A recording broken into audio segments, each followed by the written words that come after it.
Okay, let's talk about the operation here as we walk by it. Okay, we're coming by a wet tank that's 12,000 bushels at least, and this is where the high moisture corn is brought from the field, and it comes out and feeds the dryer that's located just behind the wet tank, and it holds approximately 1,200 bushels.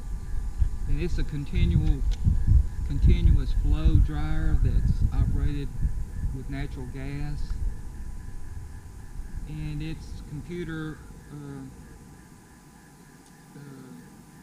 program, and it can run continuously whether someone is here or not. It's automatic. It runs automatically, and it has safety features that could turn it off in case a problem arises.